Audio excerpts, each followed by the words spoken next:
Hi, everyone, and welcome to this special live, in person, and online broadcast from the Quebec Anglophone Heritage Network.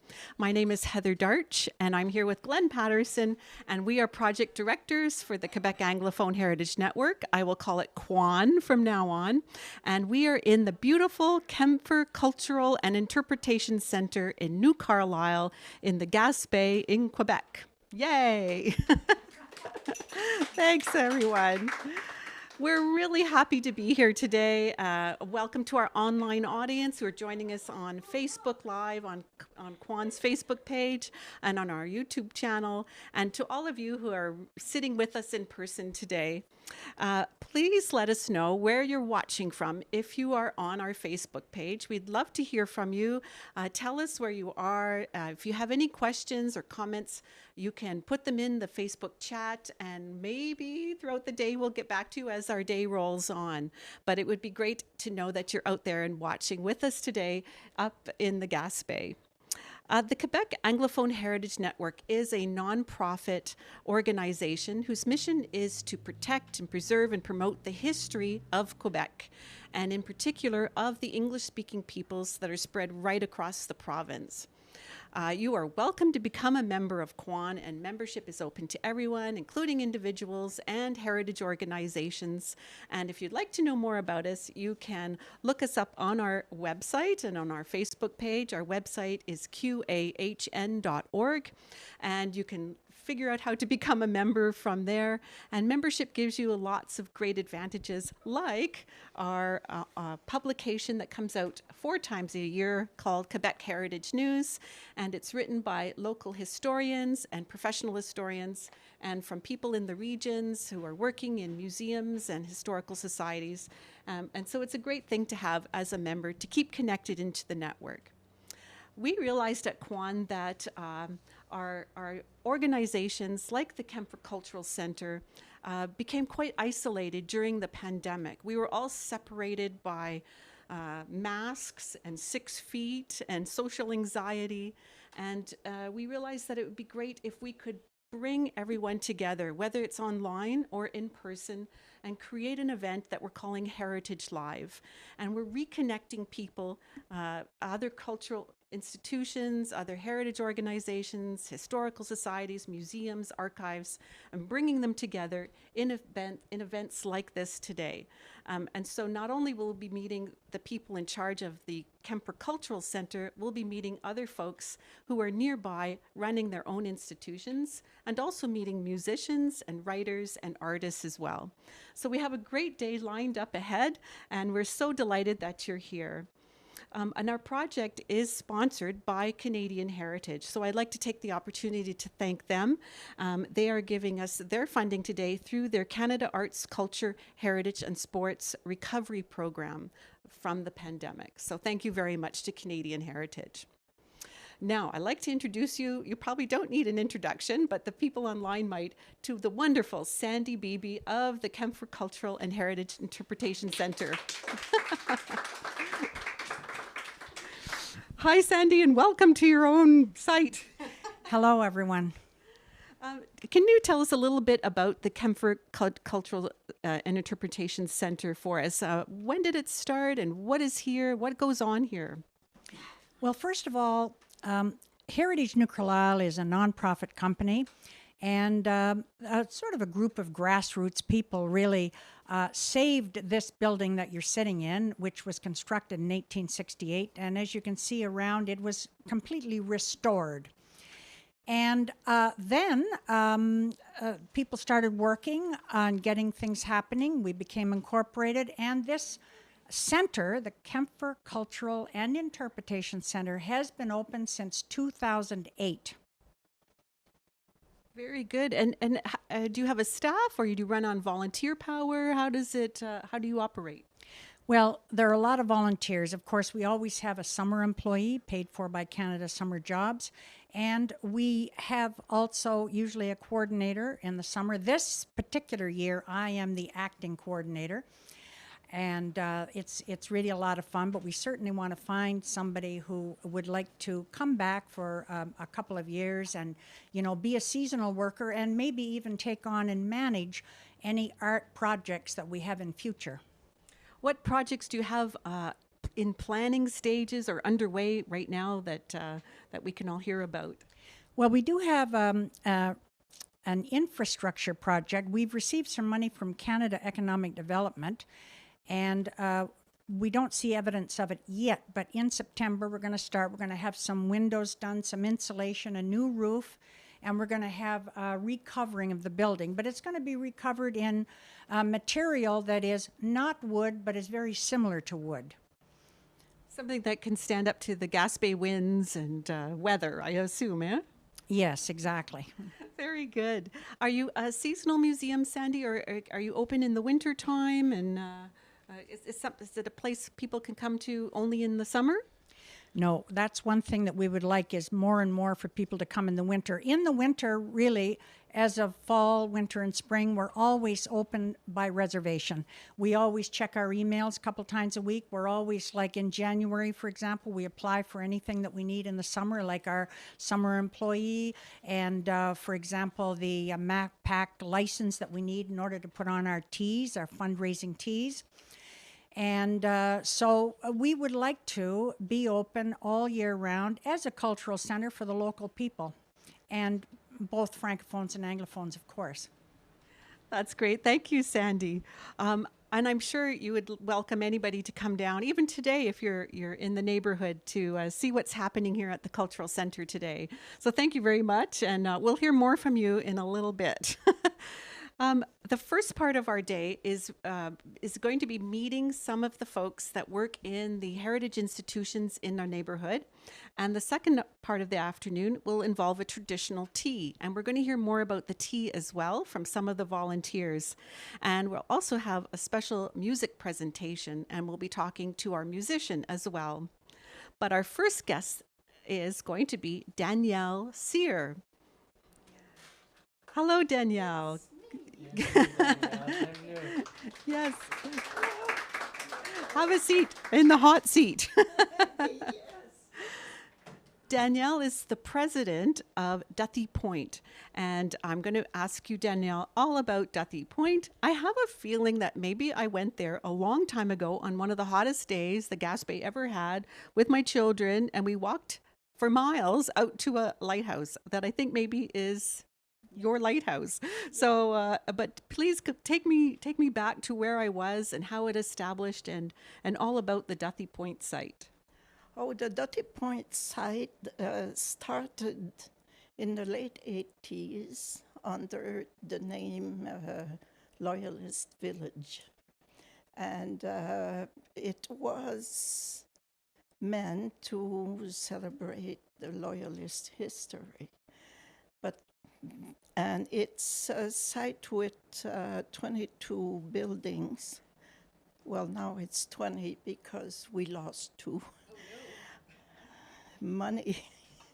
It's only money that put roofs on all the houses, Anyway, soon some members of the English community said, we are not loyalists. We came directly from the British Isles. So the name was changed to British Heritage Village in the Gaspé. I think that's the name that I saw it under, that particular name. Yeah. And, well, the society evolves, and there were different administrations, and then the name went to, for a short period of time, Britville, and then it came back to Gaspésian Heritage, British Heritage Village. And recently, about 4 years ago, a decision was made to give the name Duthie Point, which is the geographical name of that site. So it became Point Duthie Point.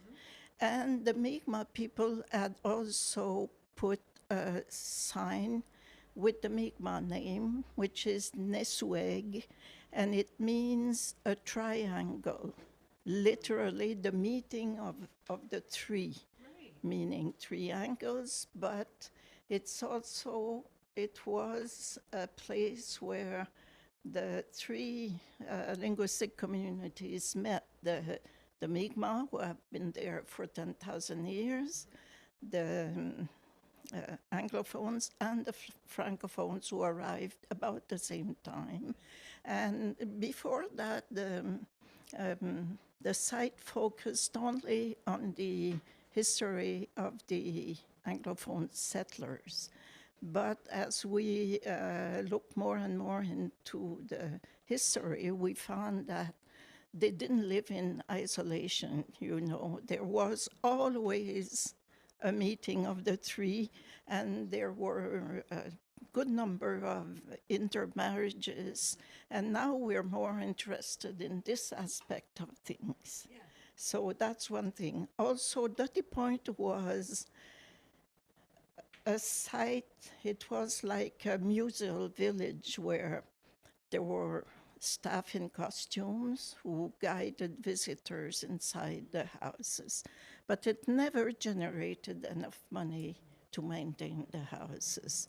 So the previous administration, together with the change of name, suggested that we upgrade the houses and we rent them to tourists. So now we have this concept, tourist lodging in a historical context. So, I mean, there's a minimum of comfort, a good bathroom, good kitchen, but all the rest is period furniture and decoration. And the village is, the site is very quiet, and so far we have 2 houses rented, and they're rented at their full capacity for the summer. I think it's a fantastic idea. Just the idea of the meeting of the points, the triangle. The name makes far more sense, doesn't it? It reflects your community much better, I'm sure. And when you bringing in First Nations history into it, and the early, all of the early settlers, not just loyalists, and the rest, Anglophone and French and Jersey Shore, and the rest, The Gaspé Peninsula, the European settlers, be they Acadians or British, they could survive there only because the Mi'kmaq were good people. They were non-belligerent, and they really helped the first comers. So. And do they have a role in the site now as well, on your board of directors, for example, or? Unfortunately not. We had one person years ago, but there's in such a small number, and they're so busy with their own cultural survival. And we also don't want to do cultural appropriation to organize things for them. But things were done, like there was a very important, how do you say that, fashion défilé de mode. And it was done with the Mi'kmaq, and the models who walk on the catway were Mi'kmaq, and they had their musicians, and they sang their honor song, and everybody in the audience stood up for the. I have goosebumps when I talk about that. So we are very good friends with them, and we are ready, to do some projects in common with them, but it has not, now is not exactly the time. We're so busy restoring the houses that this is our main concern. Everybody has their projects, for sure. So if people watching would like to come to Duthie Point, can you tell us when it's open and how to rent an accommodation? Yeah. The accommodations are now on Airbnb, So you go to Airbnb and you choose New Richmond and you scroll, you will see the houses. Otherwise, the site is open to the public 7 days a week from 10 to 4. We have the Gendron store, which is like the flagship. We have 5 rooms with exhibits in that. And we have a very, very nice temporary exhibition by an Acadian sculptor. It's called Ironic Irons. And she takes old irons and she transforms them, and it's very humoristic. It's really fun to watch.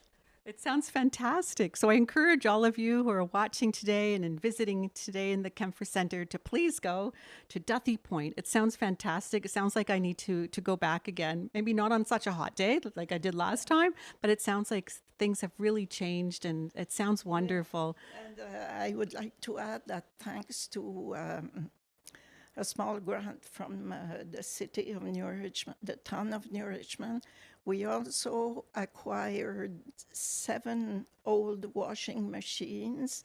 This added to the 4 we had, and they start at the beginning of the 1800s and they go to 1950. All the evolution of washing machines, it's really fun. Oh, that's fantastic. Danielle, thank you so much for your time today and for coming. And once again, everyone, to Duthie Point, you must go. Thank you very much. Sandi had asked me to bring an object from very Duthie good. Point. Okay. So I bought this thing. It's in ivory, and you can open it like this. Would somebody know what it is? I know. You know. Yeah. Maybe you'll be able to tell me the name because I don't know the name. So I brought the complementary object. This is when the ladies came from outside and their gloves were humid, kid gloves. If they let them dry like this, the kid will stick, the 2 sides will stick together. So you put this in the glove and you open it like this to make sure that the fingers are, stay around. And that's what it is. A glove stretcher. A glove Yeah. stretcher. Thank you very much. You're for welcome. Thank you very much, Danielle. It was wonderful.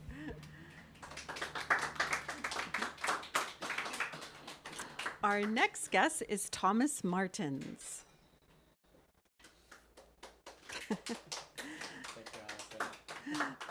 Thomas is the executive director of the Site Historique National Pas-Pébiac. How's that? Yeah, that's fine. But we also have an English name, which is the Pas-Pébiac National Historic Site. Very good. Can you tell us about it at all, Thomas? I mean, like from the beginning, why is it there, and what does it represent? And we'll go from there. Okay, well, it is the headquarters of the Canadian cod fishing. It started actually very early and was established as it is today in 1766 by Charles Robin. But that was only the continuation of the cod fishing history, which had started much earlier. The European and Mi'kmaq fishermen would fish in the St. Lawrence Gulf for many, many centuries before. But when Europeans moved in, the cod fishing was structured and mainly geared to exportation. So the cod being an excellent source of protein, it was the only food you could preserve, and that way grant somewhat of mobility to both your armies and your population. It also was geared to religious use because meat was forbidden for most Catholics on Lent days. So as there were many days to be observed, the fish played an important role in the European diet. So all this to say that there was a good reason to take control over the cod fishing. And in 1766, as I said, Charles Robin from the Channel Island of Jersey, he got the exclusive rights to fish and transform and export that fish to mainly Europe, but also to the Caribbean and to South America. And this way, the company really grew into a big holding. And today, it's somewhat of an interesting little fact. It's the second oldest Canadian company after the Hudson Bay Company. Established, it was established officially in 1768. So, and only closed officially in 2005, if I'm not wrong. But it was some 2005 or 2003. In any event, it's the Canadian company with the longest story, the longest period of existing as a registered company. So the buildings which we have today, they relate the story of that company. And the story of the company is fascinating because it grew into a big holding. Initially, the fishermen would sell their catch to the company, but then little by little they introduced the first steps, which later would be known as the Industrial Revolution, the division of labor. So people would cut the codfish, other people would select and classify them or establish the quality and etc. Other people would dry them, salt them, put them in barrels, store them, and then export them. For all these steps, every little tool, everything the company needed was done on site in Beebe on the fishing bank. And that way they built their own ships, they built their own storehouses, they built absolutely everything and took control of the entire cod fishing in the Gulf of St. Lawrence, because Beebe was a hub. So the interesting thing is that led to the first Canadian social revolution in 1886, when the money of the company, which was at a bank in Jersey, and not in Canada, but in Jersey, the manager of the bank gambled with the money and lost it all. So the company could not pay or pay in merchandise their employees, and thus the people took what was owed to them by themselves and took flour and so on, and it became the first social revolution in Canada, and that also started sort of the decline of the company, but the buildings were saved for so many years. They eventually were abandoned in the 1940s, 50s, when fishing started to slow down and when other companies took control over it.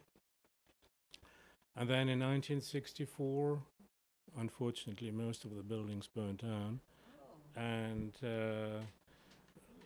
it was only in the late 70s that a group of citizens took sort of the initiative of saving the remaining buildings And then very quickly it developed into a general movement. The citizens of Pespiebiak went after the preservation of the buildings, and in 1981 the site was recognized as a historic site by the Ministry of Culture of Quebec and was restored.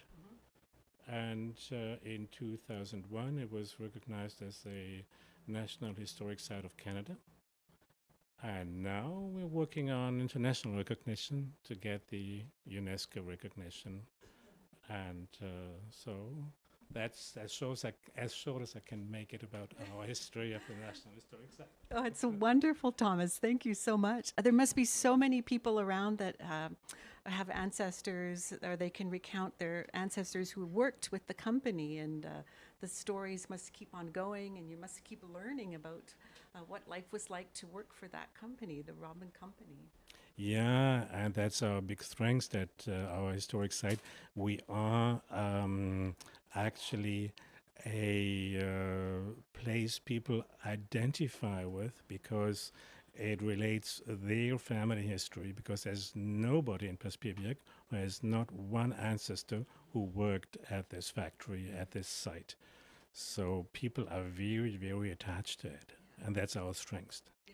And it's really a story that we should all know. It's not really well known, is it? Beyond the Gaspé, I mean, I've never heard of this story about this revolution and the importance of the company, and that's the second oldest in Canada. I mean, it's hopefully more people will know about it now. So it's a wonderful story. So when can people come and visit the site?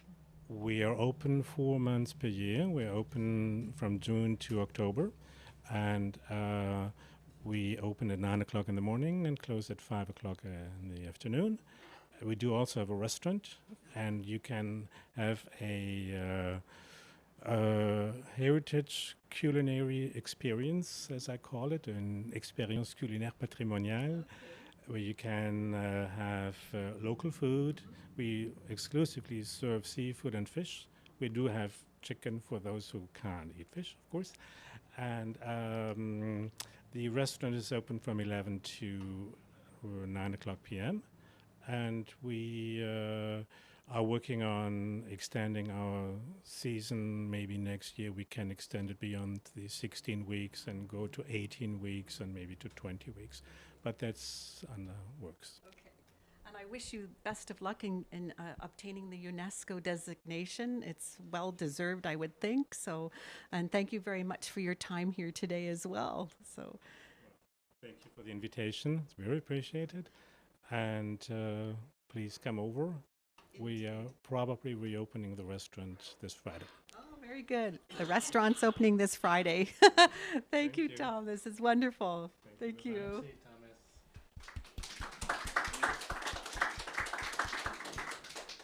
Our next guest is Mary James. Mary is in the building somewhere, and I know she has a lot to bring over. Mary James is a rug hooker extraordinaire. She's originally from Nova Scotia, and she's a very well-recognized rug hooker, and you can find her leading workshops, writing for rug hooking magazines across North America, and she's been part of projects at the Kempffer Cultural Center for many years. So welcome, Mary. I'm really pleased to meet you. Thank you very much. Mary, I wonder if, I have to admit, I've tried rug hooking. I loved it. I have one small piece I display proudly in my living room, and then I never got back to it because I just didn't have time. But I thought it was a fabulous art, a fabulous craft. And I wonder if you could tell us a little bit about the history of it and then how you got involved. The history of it. Well, many stories abound. The Americans would say it started in the United States, and the Canadians say it started in Nova Scotia. So there's always this debate. But most of our hooking, the core of the hooking, is in Cheticamp in Nova Scotia, and it grew from there to community after community after community. in Nova Scotia, it's easy to find someone to hook rugs with. So when we came here to the Gaspé coast, I was looking around for people to hook rugs with and found out there was lots of memories of, oh yeah, I remember my grandmother doing that, but nobody hooking really. So long story short, someone suggested that I should show my rugs. And I came here to Kempffer, where I met the lovely Sandi Beebe and a whole group of interested ladies who said, yeah, we'd like to try that. So now we are a little group. And before the pandemic, we were doing really well and growing, but the COVID kind of like put a boundary on just about everything in life. So now they're all hooking in their own homes, just like I am. And when COVID is a little bit lighter, then we'll all get back together again. Do you create your own patterns, or do you purchase patterns? Some. This particular one is from a workshop that we started before COVID called Many Hands, and it relates to the heritage of a community, how the heritage of a community, especially here in New Carlisle through Kempffer House, is being created every day. Heritage is not a historical thing. Heritage is also a present thing. Yeah. We're making heritage for the generations to come. Mm-hmm. So this is a hooked version of a old window in the chapel of the Anglican Church just down the street from here. Oh, wonderful. I don't know when this particular window was made. Maybe someone else might know more about that than I do, but it's just a charming, charming window. And it relates to a chapel that was built probably in the 1800s, and it was the chapel that was the original meeting place before the church was built. Oh, fantastic. So that's why we chose this one as part of the Many Hands heritage. And the idea is that we had anyone who wanted to pull a loop. Oh, how clever. So I brought my good. hook, so yeah, okay. So I don't know if maybe Sandi could just hold it up. That would be great. Hold it up. So it still needs to be finished, so that it still has lots of room for many hands. Very nice. Yeah. It's a pretty window. Yeah. It's a really pretty window. What makes a very good rug, Mary, is my little mat is very uneven, and so I assume that having a very even. No. No. You create something with your heart, with your soul. So everyone's style is different, and my little group, I encourage, and Sandi can tell you this, I encourage everyone to hook the way they want to hook. Messy. I don't set any standards because how you see color and how you see design is individual to you. Oh, very good. Very nice. So this one here, I brought this one because this relates to the Acadian Caracat shore. This is a design by a lady in Amherst, Deanne Fitzpatrick, who has a shop there. And I take her designs and sometimes I kind of fudge them a little bit and make them my own. So this reflects more Caracat shore for me. Beautiful. I don't know if you've ever driven along there in a summer's day with the Atlantic all blue and the little villages. Yeah. Oh no, it's gorgeous, so, just gorgeous, and the different colors that you've captured, just beautiful. Well, this is all bits and pieces out of boxes from other projects. Okay, I wanted to ask you is it wool? It's a thread I buy discarded clothing from church basements, Frenchies, you name it, all those places, Wool, very hard to find anymore. Yeah. And I have a cutter, and it cuts it all into little thin strips, and then I hook it all in, so the back looks just as beautiful. The front, but flat. Very neat. So the front has the loops. Do you put your rugs on the floor, or are they on the wall? I have a couple of that have been on the floor for about 30 years, and they look the same as they did when I threw them down. Well done. The dogs That's lay good, on them, yeah. and yeah. And the cat sometimes does this and pulls a loop, and I have to fix it.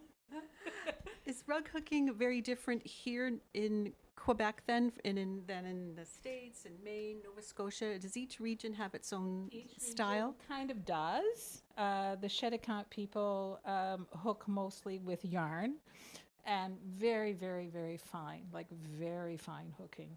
I have no patience for that. And when I started hooking with a group in Shubenacadie, where we were living at the time in Nova Scotia, our teacher, she wouldn't call herself that, but she introduced us to Shedicant rug hooking. And so when I came here, I kind of thought, okay, I have no patience for that fine stuff. So I started creating my own style. So this is a Diane rug, but it's not her style. This is my style. Very good. So it's, and in the United States, they have different styles too. I mean, there's all kinds of ways you can, there's proddy rugs, which acts like a shag rug. There's rugs that you can hook the yarn, the wool yarn in, and then sculpt it. That's called Waldoboro style from the United States. So it ends up really, really textural, really pretty. Yeah. It's fabulous. It's just beautiful. Yeah, thank you so much for being with us and showing us, and maybe people can do a bit of a hook today. That would be great. Anybody who wants to hook the loop in the All right, we'll find you after, Mary. Thank you very much. Now I have scheduled, the next guest is Sharon Murray, and I know Sharon is quite busy getting the tea ready, so I'm not sure if she's just nearby. Is she, Sandi? She's right there. Okay, she's on her way. Okay, perfect. We know that Sharon is busy today prepping scones and tea and jam and setting tables, and we wanted to chat to her about, here she comes. Hello, Sharon. Better not keep her too long. Come down. I know. She's got her apron on. She's ready to go. I should remove my apron. No, don't. it's It's perfect. You're a working woman for us today, so. I love what I'm doing. Sharon, we have been told that you are called the Irish girl, the Irish devil, but you're definitely known as the volunteer coordinator of the Kempffer Cultural Centre Teas. So I wondered how you got involved in that. Well, I was born on a farm, and I fell in love, of course, with cream and buttermilk and all the lovely delights that come from a farm. And when we moved back, I was absent for a period of 25 years. When we moved back and settled in New Carlisle, my hometown, I immediately wanted to fulfill a dream, and that was to open a small tea room. So this is how it all came about. It began at the Hamilton House, and to save this beautiful house, the Kempffer Centre, I said, well, let's give it a try, as a fundraiser. And this was in 2017. And that's what we're doing every summer. We're serving tea and scones, and all of the profits go back into the building, into Kempffer Cultural Centre. It's a really wonderful idea. And I have the sense by looking at the tables that you're sort of influenced maybe perhaps by 19th century Victorian tea. And Oh, absolutely. I spent 5 years in Europe, and I tried to cram in as many tea rooms as possible. And yes, I got a lot of ideas from the various tea rooms. And of course, Downton Abbey. oh yes, indeed. Don't we all love Downton Abbey? So yes, it's a dream come true. Oh, it's wonderful, Sharon. And what do you serve at this lovely tea? Well, we have, of course, any kind of tea that you so desire, herbal teas. We have coffee as well, lemonade. And then we have our traditional scones, served with homemade jam and butter, tea biscuits, and a muffin of the day. Fantastic. And are the recipes available? Of course they are. I'd love to share them with you. Thank you. Thank you very much. You're most welcome, Sharon, Heather. this is lovely, and we'll let you get back to work. Thank you. Thank you very much. We're so glad you came. We're delighted to be here. It's a wonderful idea to invite us at a tea to share with you. So thank you so much. Stay longer. Yeah, for definitely. Well, for tea for sure. I wish the Thank people you. online could enjoy the tea. Yeah, indeed. Thank you, Sharon. And we have Sharon's assistant, Dominique Léger. She's in the back too. I She think. may be working She as was well. Sharon's replacement. We wanted to speak to Dominique today because she has a special she had a special role in the community. Not only just someone who could serve tea and make scones and being a longtime volunteer at the Kempffer Center, but her work was very special. And come in, Dominique. Do you want to? Yeah, sure. Okay. Maybe Allison come out. I'll ask Dominic the questions. Okay, so I'm going to pass it over to Glenn to ask you a few questions about your very interesting profession that you had. Well, I didn't have anything in particular prepared, but I remember I consider myself lucky. I took not in the last few months when the train was still on the coast. I was playing at the Shigawak Fair, and I rode my bike from Shigawak to here, put it on the train. I'm sure you were there. And it just struck me as a special place in the community. And I think oftentimes a place like a train station is kind of a hub for the community. Is that something you relate to? Absolutely. People used to come and hang around and tell me all their stories. So I know I'll write a book one day. And it was interesting. But for that fair, I remember some musicians were going back by train, and train was a bit late. And they were all around near the track and playing music, and it was so cool. Yeah. We didn't actually say that Sharon, that Dominique was the station master of this local train, the train station. Yeah. Yep. And is that a job you fell into easily when you came to New Carlisle? Well, I worked for Via Rail in Montreal, and I applied for this job for 6 months. In my head, I was going there for 6 months. And 36 years later, I'm still here, but the train's not. No, I loved it from the get-go. People are so nice. It's like everybody knows everybody, and it was the best job ever. So, yeah, I'm still in mourning. Sorry to hear. I know a lot of people miss a lot of people miss the train on the coast. I know there's Facebook groups Save the Train on the Gaspé Coast and stuff like that. So I know there is a grassroots movement. I know it's hard, but I know there has been improvements on the tracks from here to I think all the way to Port Daniel, right? Yeah. Well, we just hope that Via decides to come. Oh, sorry. We just hope that Via decides to come back as soon as it's ready up to New Carlisle. But I think some say that they want to wait till it's ready up to Gaspé. Well, that's gonna take a while. Can I ask why the train stopped? Well, the track was in a bit of disarray, but still, the money was spent to maybe not the best place after that when they got a lot of money from the government. So we lost a couple of years of going nowhere. So now it's really, we see improvement, and it's a good thing. It's going to come eventually. Good, thank you. And I didn't really have anything else. I just want to say thank you for taking time away from your volunteer duties in the back to talk to us. Thank you so much, Dominique Léger, everyone. that's good. Thank you, Dominique. Thank you. Now we have a storyteller and a writer, Mary Robertson, in the building, and we'll invite Mary to come to our hot seat. Hi, Mary. I didn't tell you we were doing an interview, but you know. So, Mary, you're a writer, and tell me what kind of writing you do, and we'll start with that.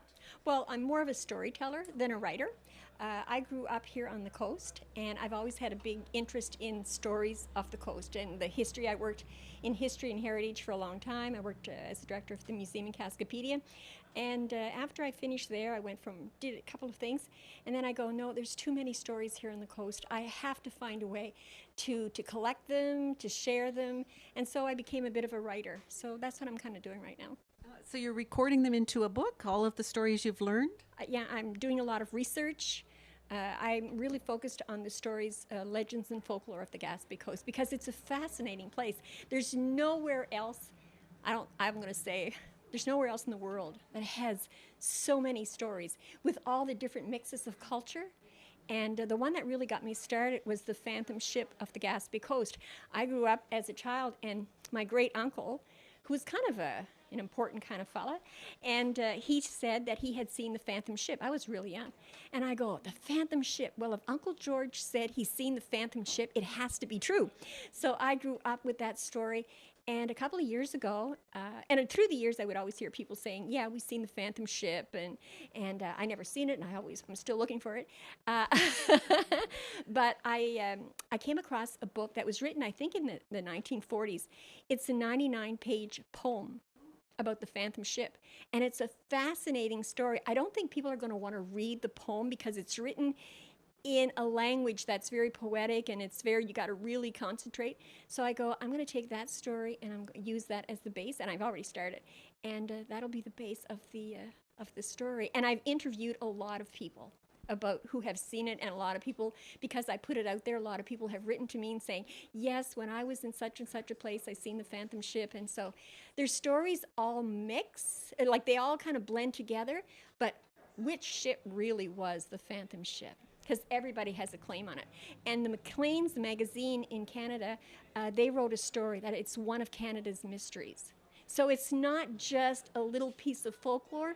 Too many people have seen this ship for it to, there's something to it. And I mean, like really, how can I say that? Kind of really credible people have claimed to have seen this ship.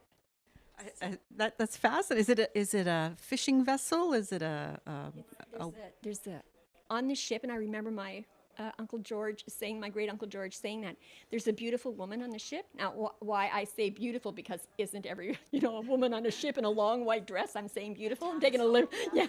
And she's crying, and it's a love story. It's a forbidden love story.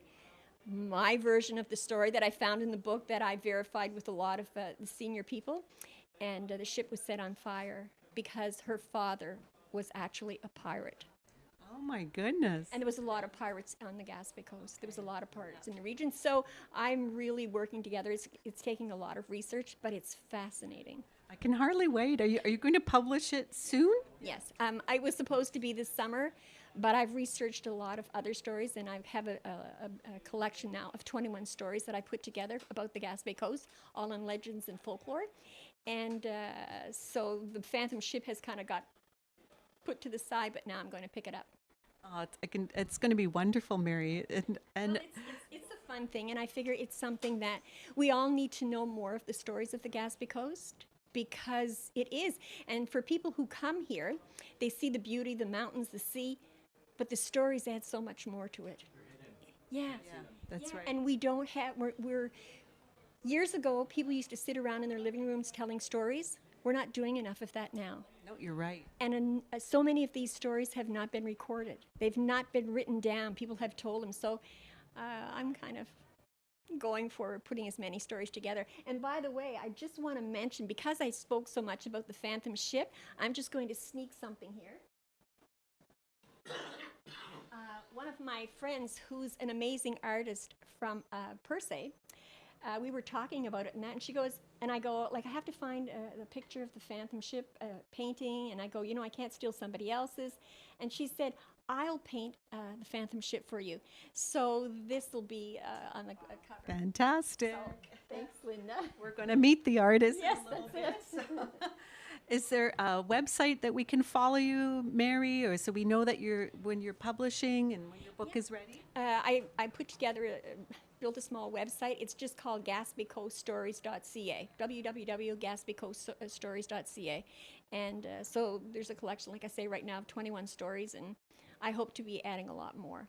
Good. I think it's necessary. You know, we need people in the communities that record the stories because there's probably already been some that have been lost now. So, We, as a community, like I say, we've lost that. And I can't stress enough, because again, I worked in heritage for so long, I can't stress enough how important it is to collect our stories. yeah, that's it. Thank you very much. Thank you so much, Mary. That's wonderful. Okay.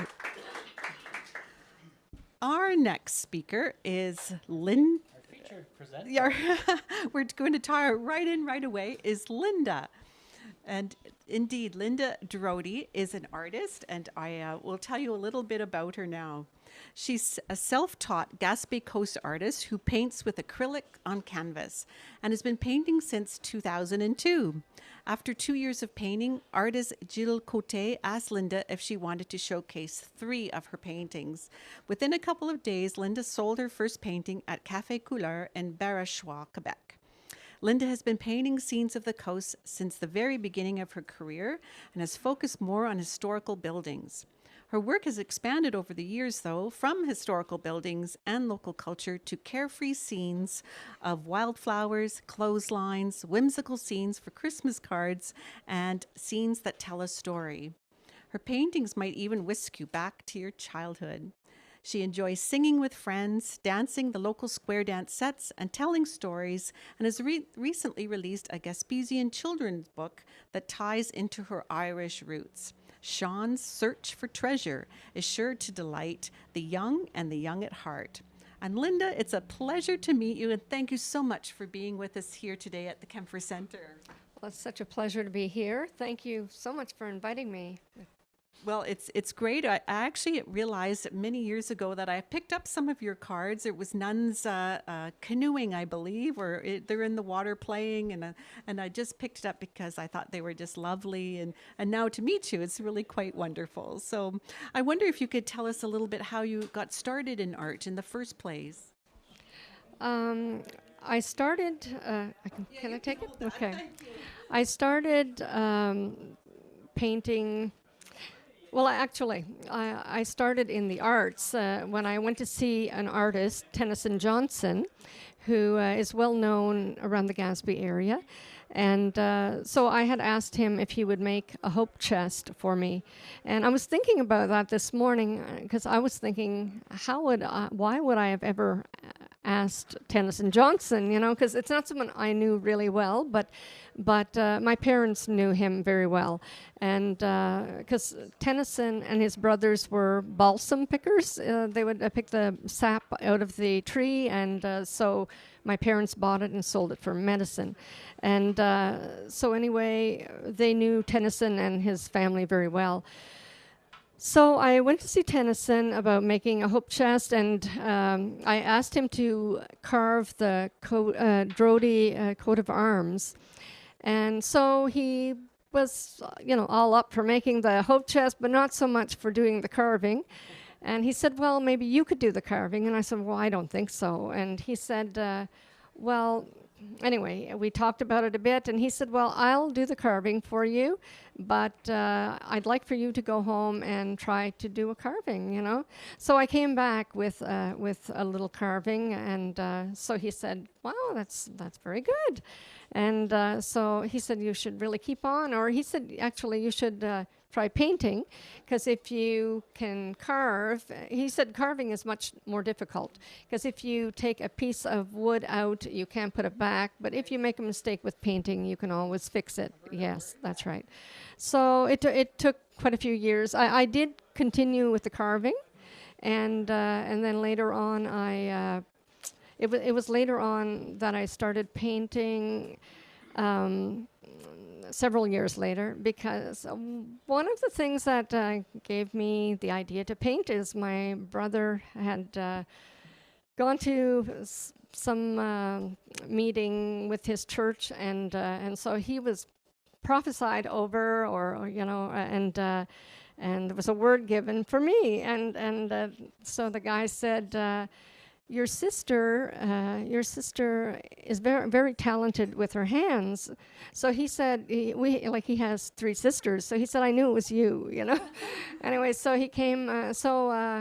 Shortly after that, I started painting. You know, yeah. Amazing. Yeah. To think you're painting under a prophecy. Yeah, I think it's pretty cool. You brought a few of those early carvings. I did.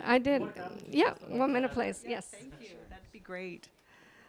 I know there's when we travel through the Gaspé, we realize there's a lot of communities that have a strong artistic community within it. There's something about Gaspé people that there's an attachment to art and creativity and seeing the landscape. Do you think that's true? I think I was telling Glenn that in the Barachois area and Bougainville area where Tennyson grew up, there are so many talented people there, and so I've been teaching art as well, teaching painting, and so a lot of people who came. I had posted on internet that I would be teaching, and so there was a group, from one section, of the Gaspé area, and then there was another section that came from the area where Tennyson came from, very close by, and they were very good friends and some relatives, and so they came and they said, oh, I've never painted before, I don't know if I can paint anything, but they were so good. They I thought, well, I'm not going to have these people for very long, and really I didn't have them for very long. Like some of them left after just a few courses and they kept on their own, and it's not because I can teach so well, it's just they were so talented. And Glenn had asked, why do you think there would be so much talent? I think that, and so much interest, but I think Tennyson was such an ordinary man, and he didn't make anything of his paintings. He just painted out of love, He painted the scenes of the Gaspé Coast, and if you look back at what he's done, you can see exactly the way they lived back then, So he's recorded that for us in his paintings. And so I think that, Tennyson was a big part of the village. He was in their lives. They were very proud of his artwork, and I think just being such an ordinary person, they think, well, he's just one of us, and he can paint, so maybe we can paint too, Yeah. Let's see those carvings. Sure. Yeah, I was going to say you brought art for us, so let's take a look at it all. This is one of your first. So this is actually the first one that I brought back to Tennyson to show him what I had made, and so. Hold that towards the camera Okay, there. so it's Beautiful. not a very big one, but That's Still. your first carving. that was my Skill, absolute first yeah. carving, yeah. I can imagine he was very pleased with what he saw. Yeah. He was. And so this is my second one. And Tennyson said it was easier to paint than carve because you might take a piece out.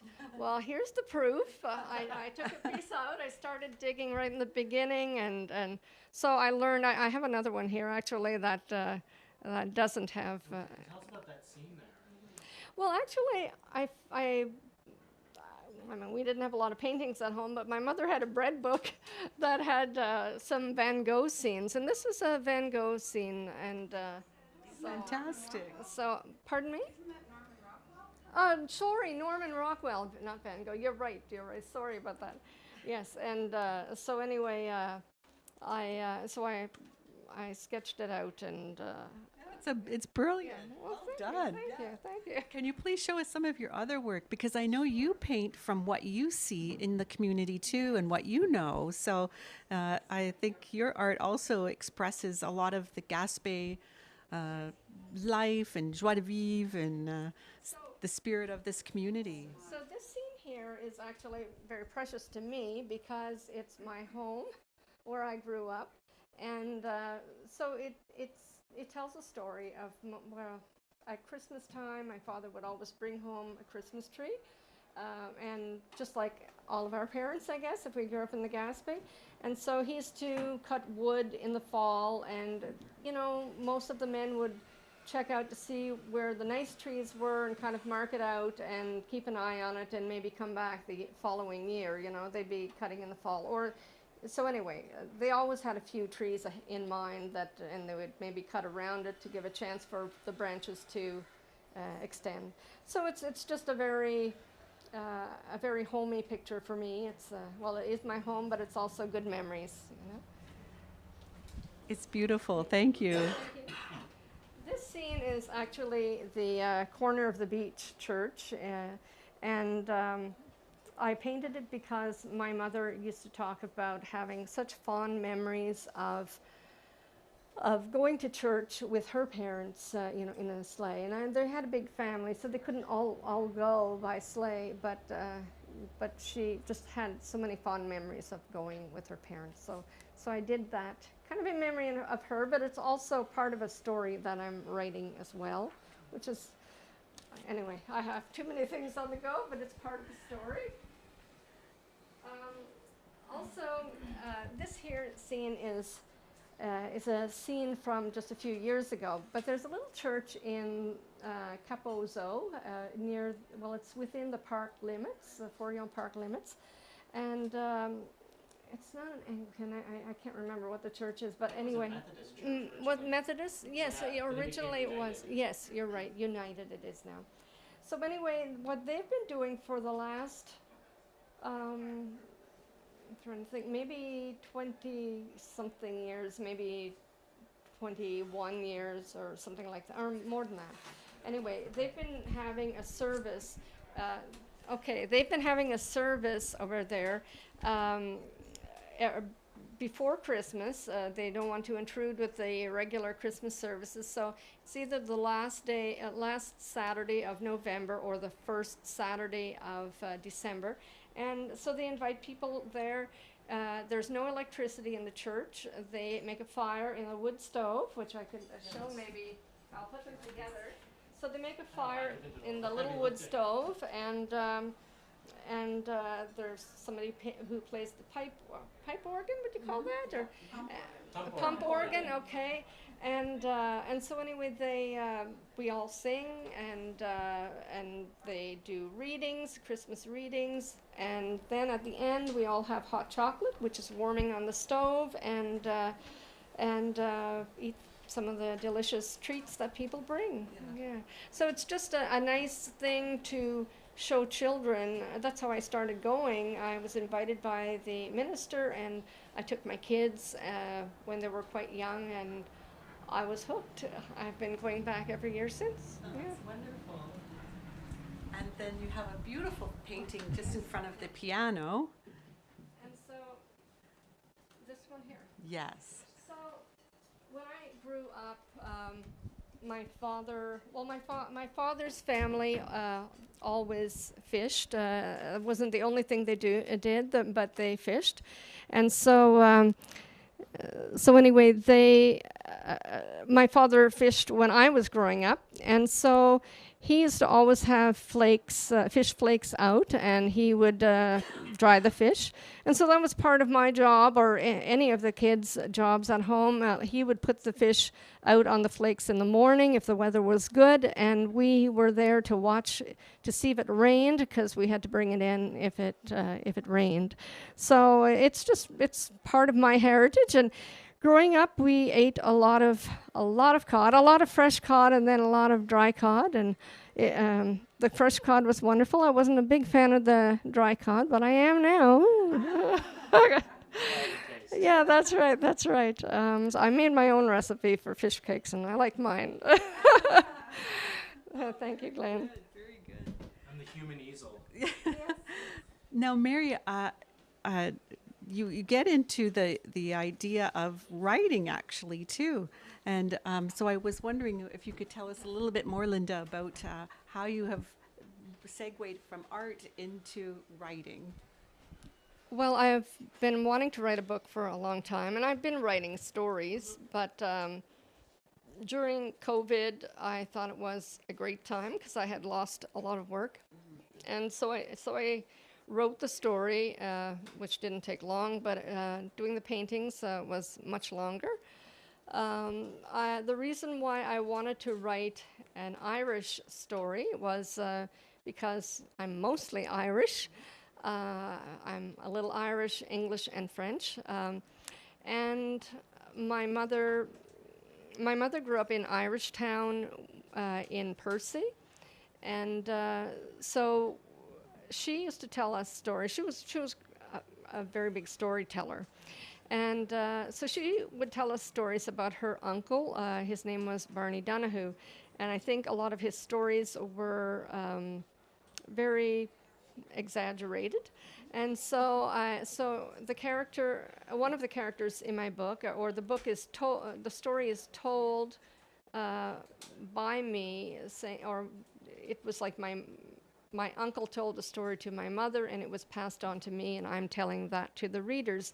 So I called the character Blarney Donahue, since it's not all truth. Good. Would you read a small section of it, just to give us a flavor of what it's all about? Thank you. Okay. Let me see. I'll read a section. Another part of the story is that Sean, the leprechaun, meets a man on the wharf in Barbados, and so the man tells him that they're bringing molasses to the Gaspé, and that they're going to pick up a load of salt cod. So there's little bits of history here and there. Ah, I reckon that's the Gaspé coast. Ah, me by, are you looking for the pot of gold? I ne'er been to the Gaspé, but I hear there's fine treasure there. Our ship is headed there to deliver molasses and pick up a load of salt cod. You can hop on the ship. The captain is looking for helpers. Sean was overcome with joy as he boarded the ship, headed for the Gaspé coast. So I'll just, nice. And you've written it with a Gaspé lingo. I put in some Gaspé lingo. Yeah, it's wonderful. And you've sketched every single page, and so you can take a look. that's wonderful. We'll leave it out for our guests to take a look. And you've also had it translated, so it's in French as well. Yes. Yeah, I had it translated, and it took some time to get that done, but anyway, and took a long time to get it printed because there is a shortage of paper, like everything else. There you go. Oh, thanks, Sandy. There it is. And Thank you. Copies with you too, right, Linda? Yes. If anyone wants to pick one up, or here's her web address for those watching online. Oh, very good. I was just going to ask you, where can we find a copy? Well, actually, it's I don't have a site where you can contact me anymore. I think I don't have that email address. But if you are on Facebook, you can contact me on Facebook. So it's just Linda Drody. Okay. Okay. Thank you, Linda. And I know it's here at the Kempffer Center as well for sale. So another reason to come to the Kempffer Center. Linda, thank you so much. It was a beautiful art and a lovely story, and I'm looking forward to reading it. So thank you for sharing your time with us today. Well, it's my Thank pleasure. you. Excellent. Thank you so much. Excellent. Thank you. Have a great day. I'll take this. Yeah, thank you. Thank you, Linda. By the way, I'm the invisible hand you see reaching into the screen, people on Facebook. We're going to try something experimental here. We have a wireless setup with our video. Sandi Beebe is going to give us a tour. Let me just make sure my other microphones are working in a second. We're going to go upstairs to the permanent exhibit, maybe take 5-10 minutes. She's going to show us at least one of her favorite pieces. And we'll meet back down here afterwards. And what's next? I guess we have another interview, and then we'll have some music, maybe? We'll have some music. Okay, I'll pass this back to you, Heather. Great. All right, everyone, we'll sit tight, and as the starts to move on us, and I think the people down here can probably have a cup of tea or something. And if anyone wants to follow, just follow behind and see what Sandi has to say. Gosh, I checked that's on the right camera on the... It isn't. There we go.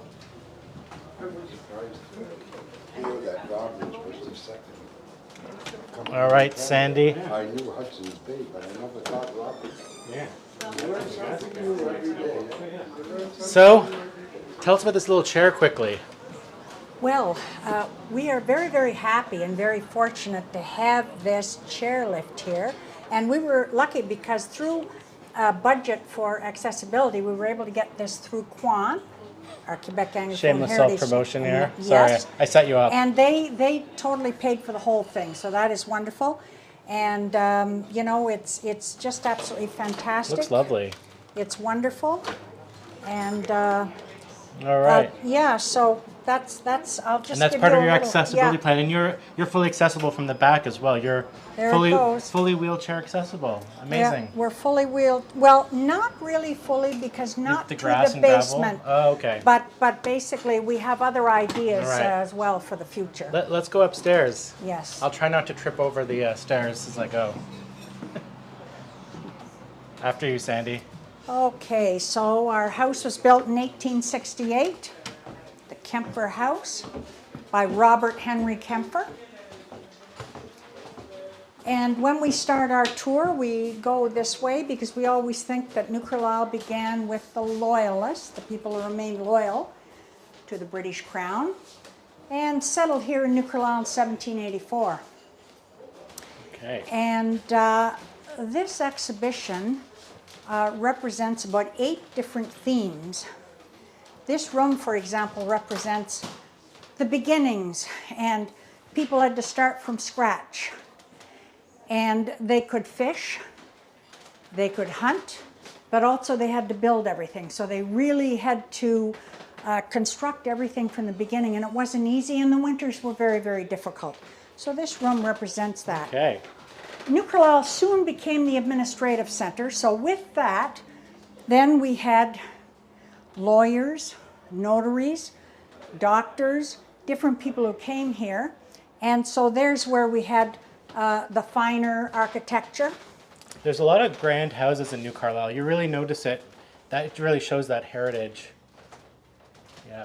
And of course, the Kempffer being, I suppose, one of those impressive houses. At least it is Yes. nowadays. Yes. Well, we were able to get a grant, and we were able to, you know, restore this house, and then it became our cultural center, and we were able to make it into, you know, a representation of the story of New All Carlisle. right. So as we move along, we got some Yes. stuff in the middle so here. we have, yes, so, you know, people came by boat, and then eventually when the train came, that changed everybody's lives because they would get their mail all year round. They could go and come all year round. They were able to get different products from those that they had at first. And they were able to have the Eaton's catalog.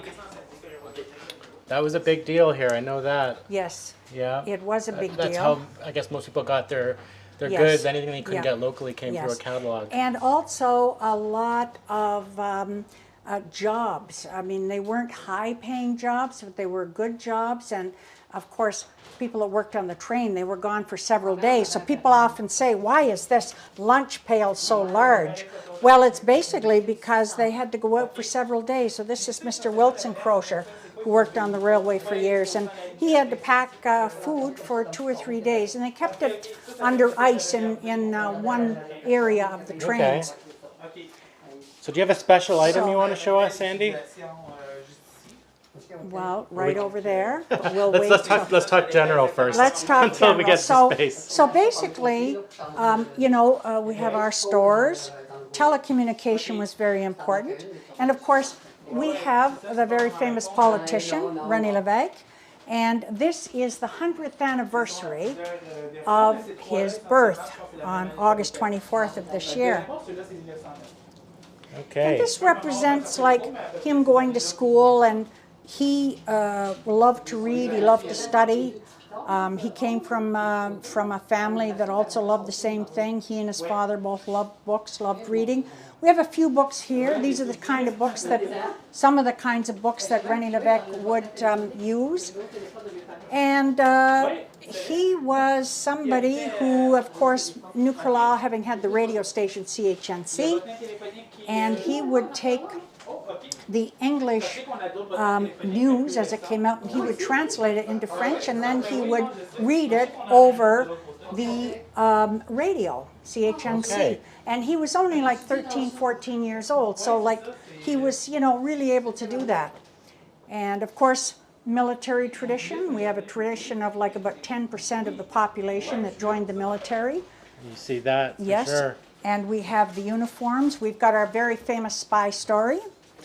Of course, you're famous for this story. Yes, You- New Carlisle is we very, featured, very famous for that. We featured Sandi last year on our Heritage Talks Online, telling us about the German spy that ended up at the hotel in New Carlisle, where your family worked, right? Yep, exactly.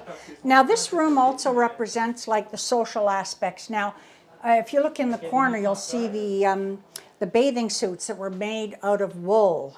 And of course, people hated those because they were itchy and they would drag and get all large and everything. But that's what people had at the time. And they were basically the same thing. Men wore them, women wore them at that time, turn of the century. Okay. Now, judicial system, very important, but also like a few souvenirs. Now, here we have pink cluster, Gaspésian souvenirs, and they date back to around 1920, because sometimes people think that souvenirs were a lot older than that, but really they only really came into being around 1920. And then, of course, cameras.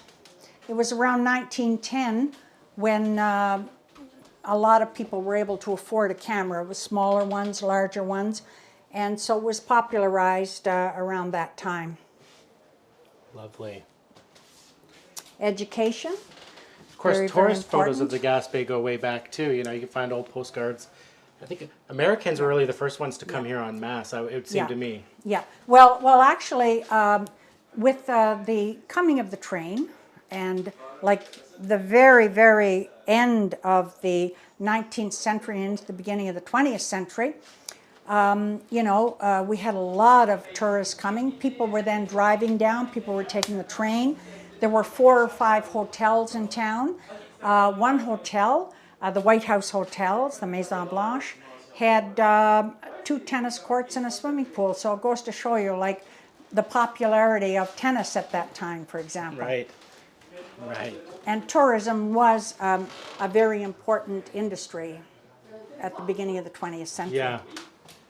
Of course, do you remember when the road was finished around the coast? I think it was in the 30s, maybe. Oh, definitely in the 30s, yes, because in the 30s, my mother was actually driving taxi because everybody in the hotel played a role, and it was my grandfather's hotel, and basically in the 30s, like, it was all dirt roads, and then, you know, if you had a flat tire, you just had to jump out and change it. So she became quite agile at being able to do that. Excellent. Well, thanks so much, Sandi. How about we head back down, and I think we're going to do some more interviews. All right. And then Very we'll good. hear some music from our featured musician, Serge. All right. Champagne. Good. All right, I'm going to go this way. I'll meet you on the other side. Okay, we'll go to the other side, absolutely. I'll follow you. All right. Bonjour. Hi.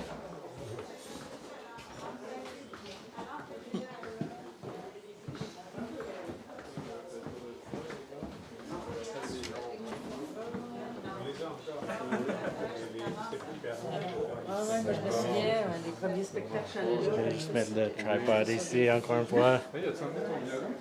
Non, finalement, je l'ai laissé chez l'hôtel. Ah, ben, c'est pas- sûr qu'on entend le tiré néerlandais. Ah, ça... Désolé, je l'ai oublié. C'est pas loin, mais quand même. Maybe you can get that, Alison. I'll go. All right, thank you.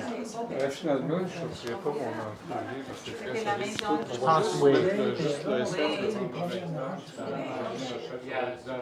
Okay, merci beaucoup, Serge. I promise you with that. Do you have a picture of the Coxos? No, it's up in the exhibition. It's not there.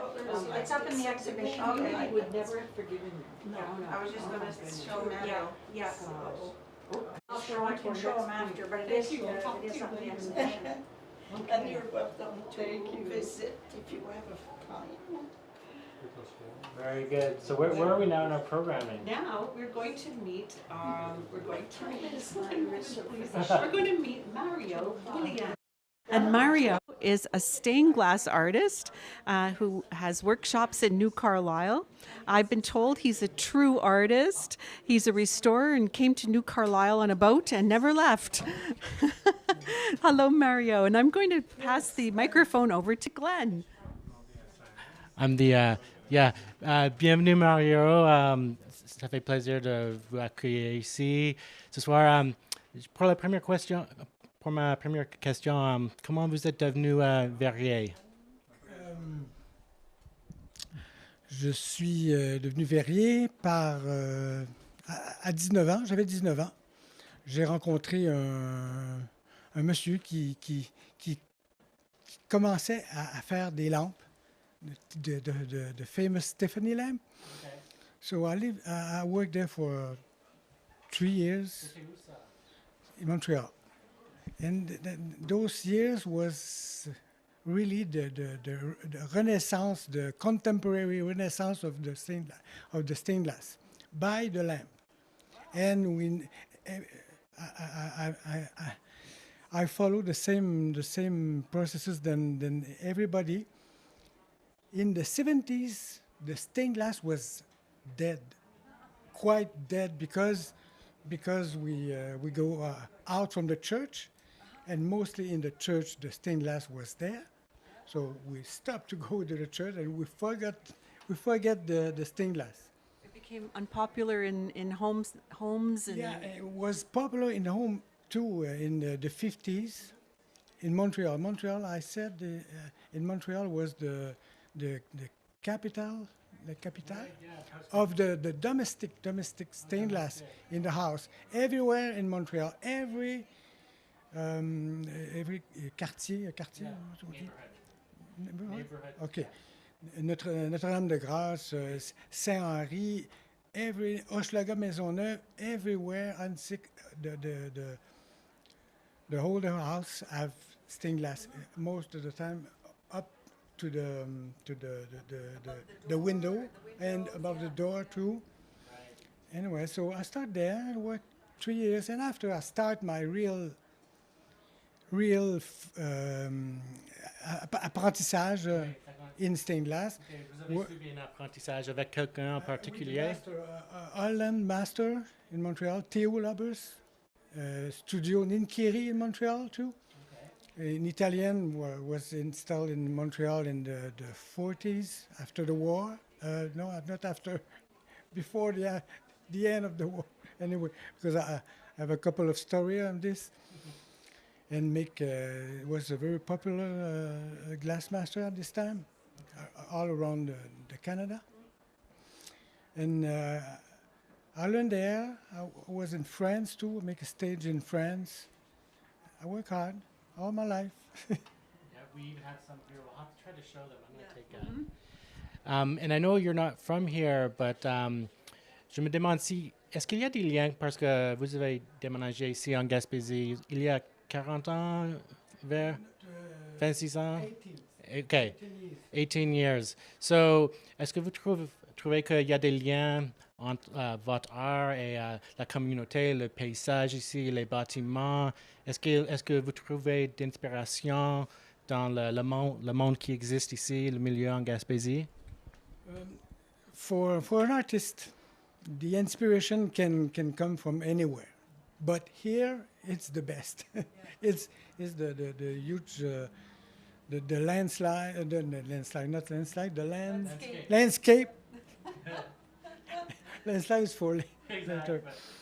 Landscape. So I come from the sea, like a real Gaspésien, like a real fisherman or captain with a small sailboat, 25 feet. So that was my tour around the world.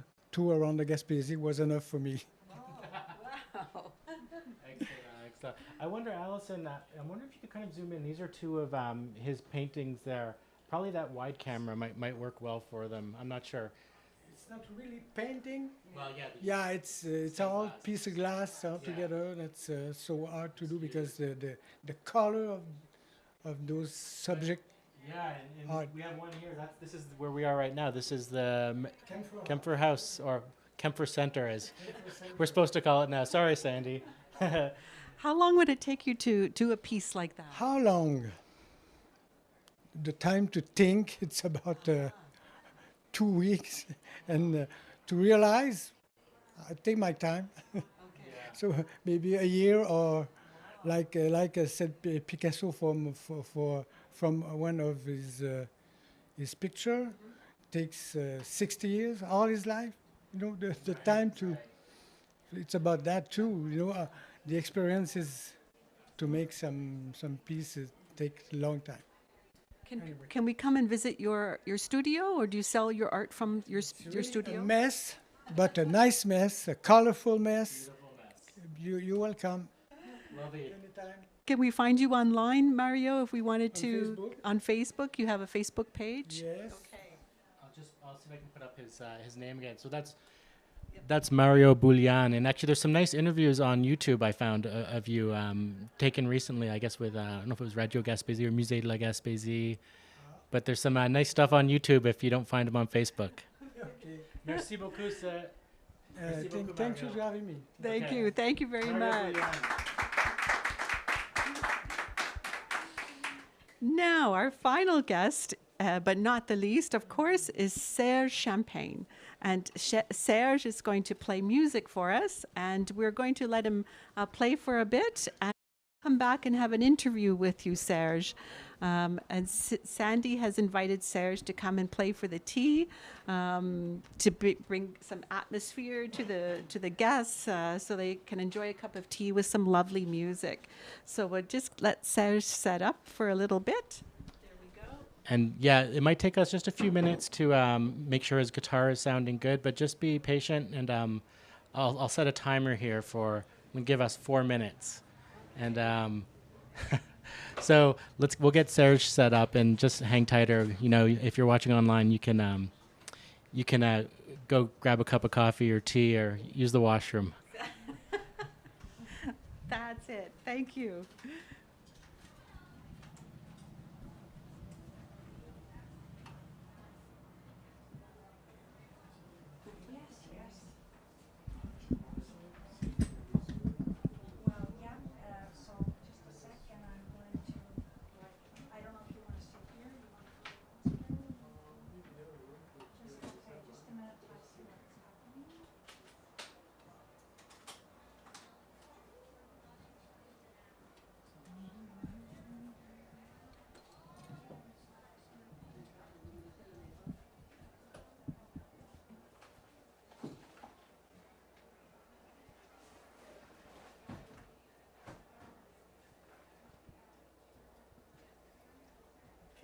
Merci, Serge Champagne, tout le monde.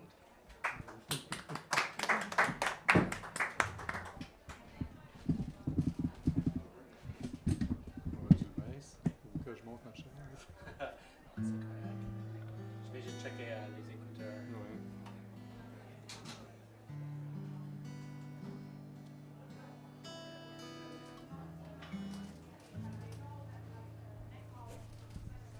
Puis Serge, est-ce que vous allez commencer avec une pièce en particulier ou un petit impro? On verra. Impro, ok. Le maître des impros. Ok, je vais le baisser. Oui, d'accord.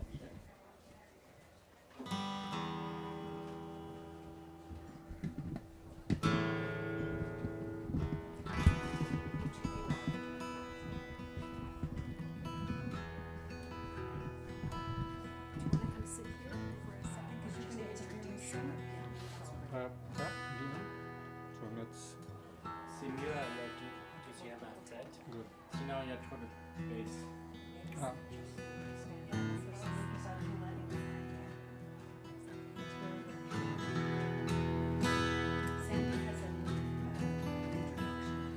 Ok. Je pense que Sandi va vous introduire. Ah bon? Sandi va juste vous introduire. J'ai Ah, oublié. d'accord. Je m'excuse.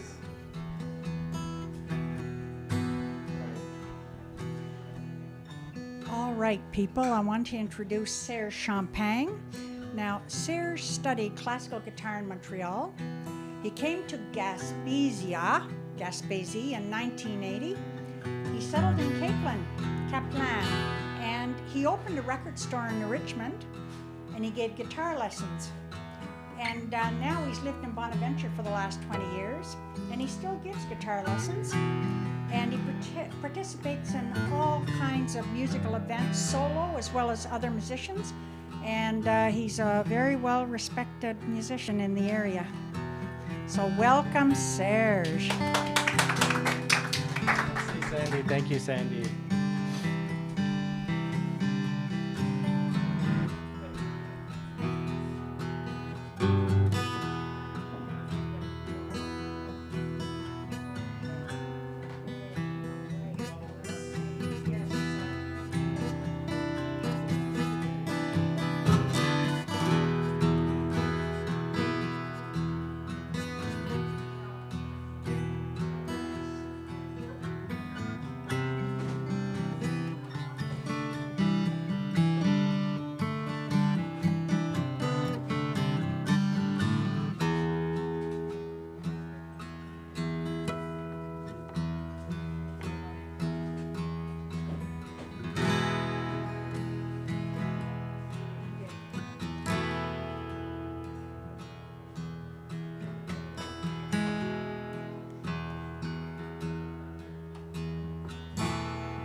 Merci beaucoup, Serge Champagne, tout le monde. Merci, merci. Serge, je ne sais pas si vous pouvez sortir le micro de clip, mais est-ce que je peux vous demander une question? Je vais essayer de répondre. OK. Mais j'ai remarqué qu'il y a des aspects improvisés, mais aussi des compos.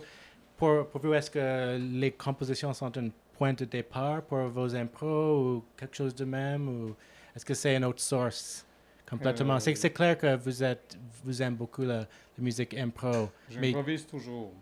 Ah ouais? Je prends des pièces quand j'ai à accompagner quelqu'un ou tu veux que je prenne le micro. Fait que là, je m'approche. Mais c'est sûr que j'ai appris des pièces classiques, là, des pièces classiques, je veux dire des covers, tout ça, mais j'ai modifié toujours selon l'instant, selon la présence, selon l'ambiance.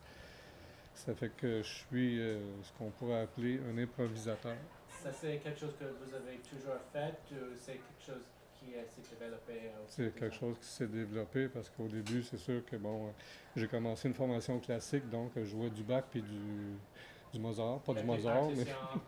oui. Ça, oui. Et je l'ai enseigné un peu. Puis après ça, j'ai eu comme une déviation vers le jazz.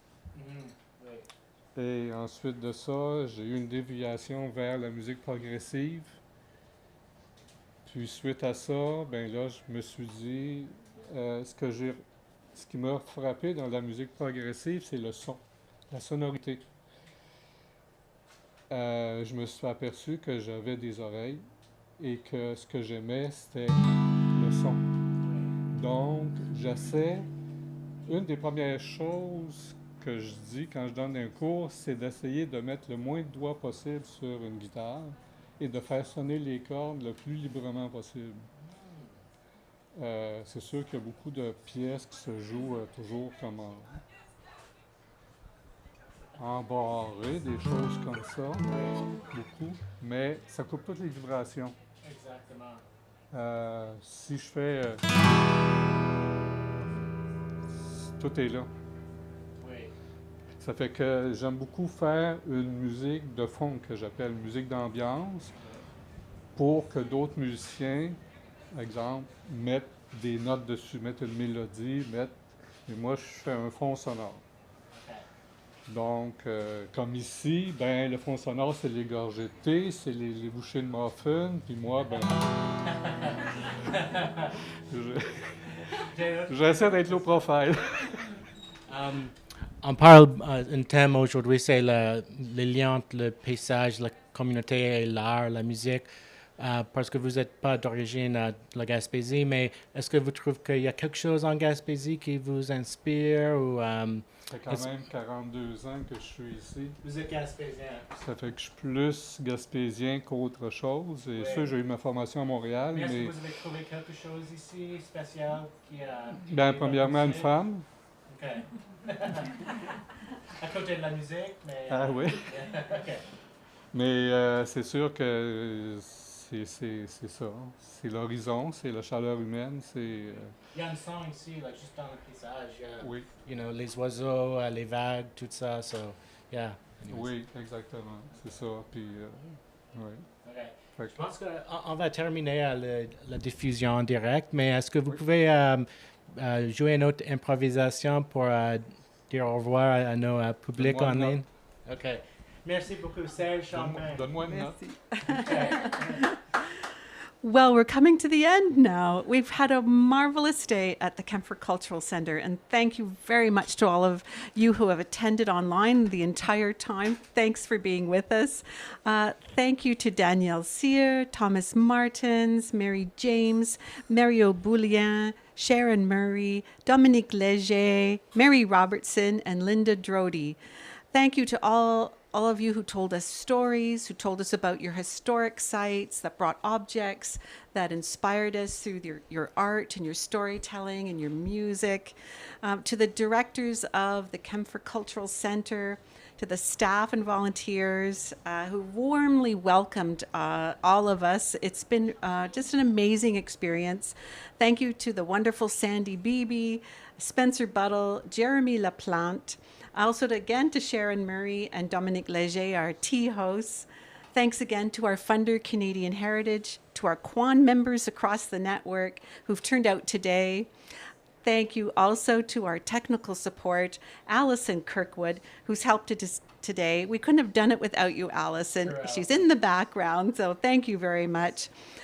Thank you, of course, to Glenn, my colleague, who makes sure that our broadcast goes off without a hitch. I'm sure it was perfect out there.